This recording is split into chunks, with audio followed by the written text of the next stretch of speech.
انت ما في حب وانا ما في مشكلة انا ما في زلل يلا انجلا। তো গাইস আজকে আমি এমন একজন আপুমনিকে নিয়ে কথা বলবো যার নাম হচ্ছে ফাইজা খান।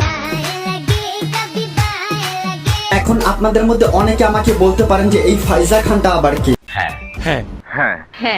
তো আপনাদের মধ্যে যারা যারা এই ফাইজা খানকে চিনেন না তাদের উদ্দেশ্যে শুধু আমি বলতে চাই ইনি একজন প্রফেশনাল টিকটকার। আর তোমরা যারা যারা আমার রেগুলার ভিডিও দেখো তারা তো খুব ভালো করে জানো যে টিকটকারদের সাথে আমার কত ভালো সম্পর্ক। আর এই আপুমনি কিনে আমার তখন থেকে ভিডিও বানানোর ইচ্ছা হয়েছে যখন আমি না টিকটক অ্যাকাউন্টে 1 মিলিয়ন ফলোয়ার দেখছি। দেখেন ভাই এসব ছোট মোটো টিকটকারদেরকে রোস্ট করে কোনো লাভ নেই, রোস্ট করতে হবে বড় বড় টিকটকারদেরকে। আর ছোট মোটো টিকটকারদেরকে রোস্ট করলে ভিডিওতে ভিউজ আসে না, তাই টার্গেট করতে হবে বড় বড় টিকটকারদেরকে।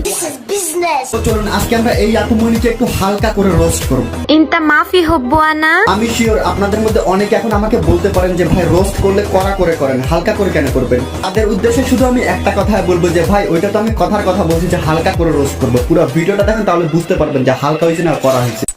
Roasting is just for entertainment purpose, so don't take it serious. هذا دنيا انت في فلوس عندك في كل شيء। দেখেন আপুমনি আমি আপনাকে শেষবারের মতো বলতেছি আপনি এসব উল্টাপাল্টা আরবি বলিয়েন না। কেন? কারণ আপনার এসব উল্টাপাল্টা আরবি শোনার পর আরবি ডিকশনারি আপনাকে উল্টা করে থাপড়াবে। انا حبك انت ما في معلوم। আর তাই আমি আপনাকে বলতেছি যদি উল্টা করে থাপ্পড় খাইতে না চান তাহলে এসব উল্টাপাল্টা আরবি বলা বন্ধ করে দেন। চলো বিয়ে করে ফেলে। ওরে এত টেনশন প্রেম করা শিখাইছি না, বিয়ে করা শিখাই দেবো। এইটাই তো আমি আমার জীবনে সব থেকে বড় ভুল করছি যে আপনার মতো টিকটকারের কাছে প্রেম করা শিখতে গেছিলাম। দেখেন আপুমনি আমি আপনাকে বলতেছি এখন আপনাকে বিয়ে করা আমার সম্ভব না। কেন? কারণ এখন আমি কোনো কিছু করি না, আগে আমি আমার নিজের কেরিয়ার করবো তারপর আপনাকে বিয়ে করার চিন্তা ভাবনা করবো। কিসের আবার ক্যারিয়ার? কিসের আবার কেরিয়ার মানে বিয়ের পরে কি হাওয়া খায় থাকবা নাকি? কিসের আবার ক্যারিয়ার?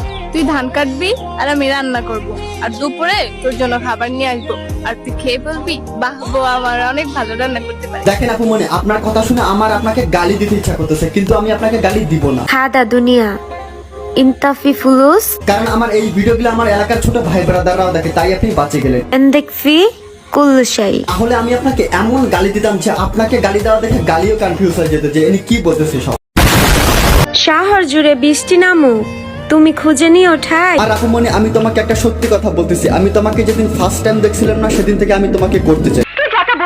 ভাই দাবে আমি কিন্তু এই আপুমনিকে রোস্ট করার কথা বলছি, আপনারা ফির অন্য কিছু ভাবিয়েন। আপনি তো সেলসেলায় বেচতে যাবেন না মানে আমি যেদিন ফার্স্ট টাইম এই আপুমনিকে দেখছিলাম না সেদিন থেকে আমি এই আপুমনিকে রোস্ট করতে চাই। এত ভালোবাসার পরও যে মানুষটার থাকে অন্য কারো প্রতি ঝোঁক, দেখেন আপুমনি আমার মনে হয় যে আপনি হয়তো বা আপনার প্রিয় মানুষটাকে ঠিকঠাক মতো দিতে পারেন, সে মানুষটা কখনো আমার না হোক। দেখেন আমি কিন্তু এখানে মানসিক শান্তি দেওয়ার কথা বলছি, আপনারা যেটা ভাবছেন ওইটা না। মানুষ যার কাছ থেকে মানসিক শান্তি চায় তার কাছ থেকেই অবহেলাটা ফেরত পায়। না মানে আপনি যদি আপনার প্রিয় মানুষটাকে ঠিকঠাক মতো মানসিক শান্তি দিতে পারতেন তাহলে তো উনি আপনাকে এইভাবে অবহেলা করতো না। নিঃসন্দেহে তুই ঠিক কথা বলেছিস। এরপর যদি আমাকে অন্য কারো হতে দেখো তাহলে তুমি বুঝে নিও যে আমি একজন 12 ব্যাটারি ছিলাম।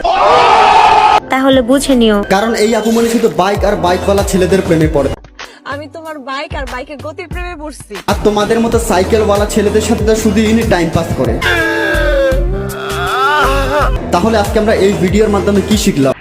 তোমরা যদি এরকম সুন্দরী মেয়ের সাথে প্রেম করতে চাও তাহলে তোমাদের একটা বাইক থাকতে হবে। No problem. যদিও এই আপুমনি সুন্দর না, আটা ময়দা ফিল্টার দিয়ে সুন্দর হইছে, নারী সেইখানেই থেকে যায় যেখানে সে ফুলের মতো যত্ন পায়। তাও আমরা সবাই যেহেতু আল্লাহ তাআলার সৃষ্টি তো সবাইকে সুন্দর করতে হবে। তো আজকের ভিডিও শুধু এই পর্যন্ত, যদিও এই আপুমনিকে রোস্ট করে আমার মন ভরে নাই, যার কাছে মানসিক শান্তি মিলে তাকে প্রিয়জন বলে। কিন্তু গরমের জন্য আমাকে ভিডিও বানাতে ভালো লাগতেছে না। দেখি এই আপুমনি কিনা আবার কখনো যদি ভিডিও বানানো যায় তাহলে বানাই নেবো, ঠিক আছে।